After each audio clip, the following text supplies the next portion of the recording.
kon tabaski di nga ko def yow ak korité. non yow doo julli tabaski doo julli korité.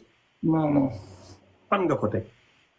non parce que dafa amul preuve xam nga lu yàlla jàngalewul loolu nekkul lu nit war a def jullit bi waru ko def xam nga damay wax benn affaire nga loo xam ne xëy na ñu bari li may wax day bees ci ñoom quoi mais ku dem ci suñ chaîne yi Nihma TV yooyu yëpp am na ay vidéo depuis ay 2019 2018 affaire yooyu ku ci dem di nga ko gis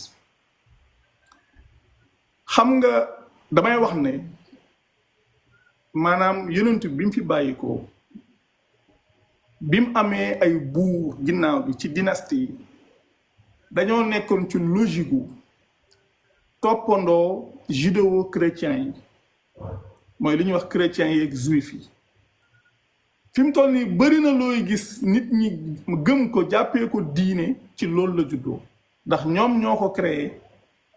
maanaam ñan ñoo créé loolu.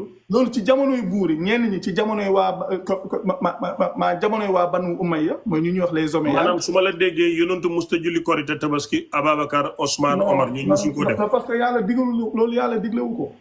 ok maanaam ñi saxaaba yi. ma wax ne lu bari ci jamonoy waa Banu Umayya. baal ma préciser laaj bi rek.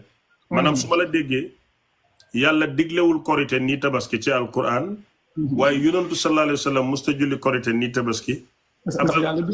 Omar Ousmane kenn musu ko cee def ci ñoom. non waxuma ñooñu. xam nga yàlla yonent bi la yónni. man su may wax yonent bi laa mën a wax. waaw ndax moom yàlla moo ko yónni ba pare musal ko ci nit ñi ba pare la ko waroon def na ko ba mu mat. ba yàlla wax ne al yawma akmaltu lakum diinakum wa atmamtu alaykum ni'mati wa raditu lakumul islaama diina moom yonent boobu moom li ma leer te wóor ma mooy lépp loo xam ne borom bi diglewu ko musu koo def. maanaam kon su ma la déggee. yonent yàlla Muhammad sallallahu alayhi wa sallam mi yàlla yónni ci musta julli korité nii tabaski.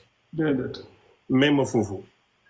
yéen ñi nga xam ne yéen ak may seetaan maa ngi leen di fàttali parce que suma mbokk yi ñi nekk fii ci États-Unis Amérique am problème mu papier asile ak lu mel noonu dama leen di jox benn numéro waa legal chaperon leen ngeen woo leen